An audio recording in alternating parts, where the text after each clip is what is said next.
Hi guys, this is MJ Bernardo. So welcome again to my vlog, and napakatagal na ng panahon na hindi tayo nakapag-vlog. So ngayon, feeling ko gustong-gusto ko mag-vlog ngayon. So samahan nyo lang ako na i-vlog yung araw na ito, kung ano ba yung mangyayari. So kati ng ulo ko, no? So yun na nga, samahan nyo na ako mag-vlog. So as you can see, nandito ako sa aking maliit na store. So nagkakape. Yan. Nandito ako ngayon, nagbabantay toasted bread. Kain tayo.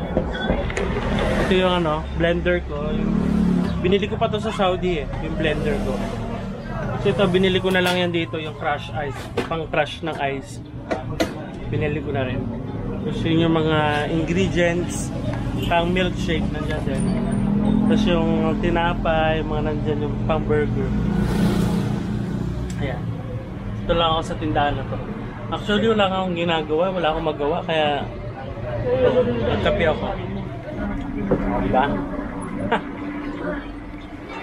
Kasi ito, binili ko na rin to, lamesa.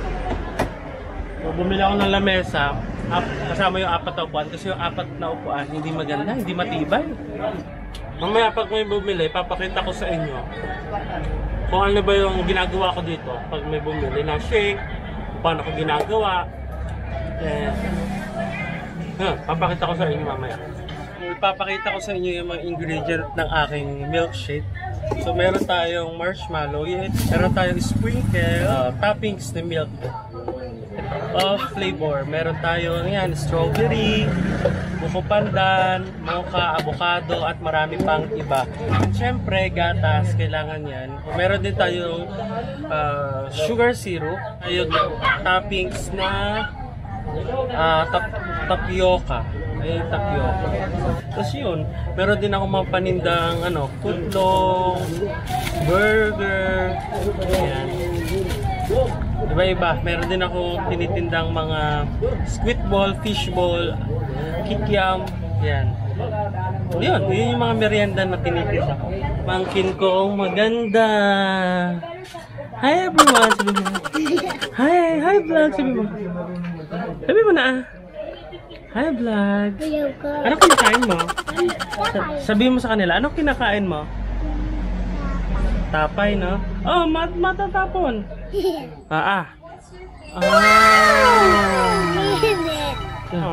Tapos sarap.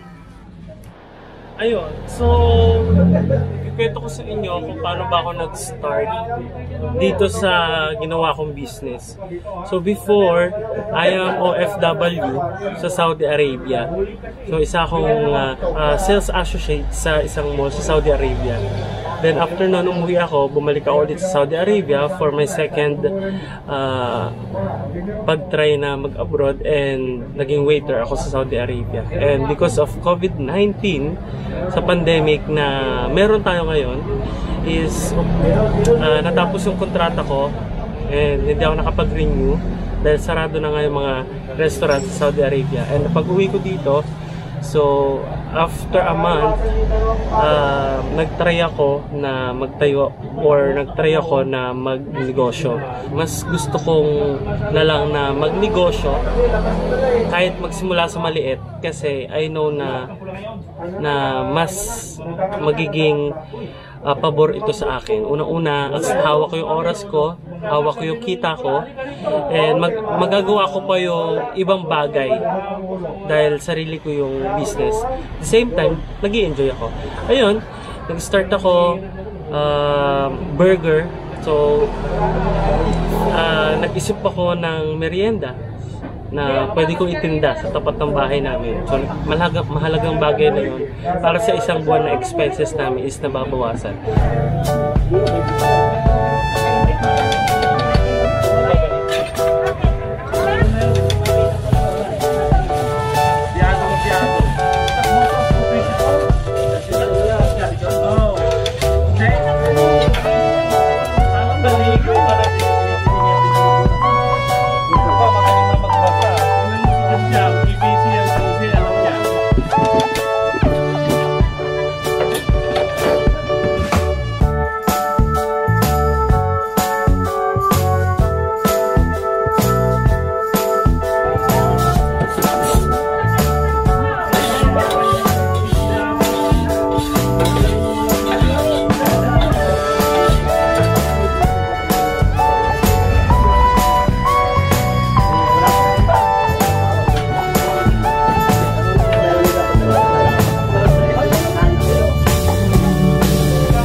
Ayun, ganun ako ka-busy pag maraming bumibili. So, medyo maraming customers. Ito ang katulong ko, yung kapatid ko. Yan. Sila yung nagiging kasama ko pag maraming mga bumibili, pag maraming customers. So, kasi hindi ko naman kaya pagsabayin lahat, yung nagtitipla ng shake, nagluluto ng fishball, nagbabalot. So, sila yung mga nasa tabi ko, yung umaalalay sa akin pag kailangan ko ng help. At minsan din sila yung nagbabantay pag wala ako or may ginagawa ako. So, yun yung daily routine ko, or yun yung ginagawa namin dito lang habang may pandemic, habang may COVID, habang walang trabaho. So, ito yung ginagawa namin, yung business na sinasabi ko. So, ito yung kapatid ko mabait. Ayan. Matulungin yan, pero laging late gumising.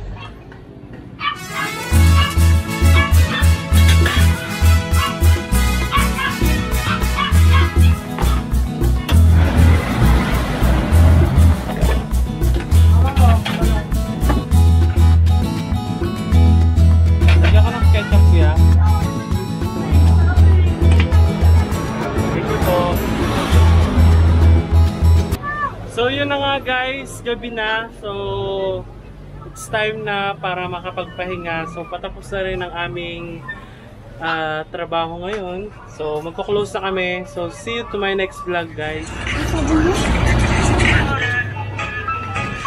Ay!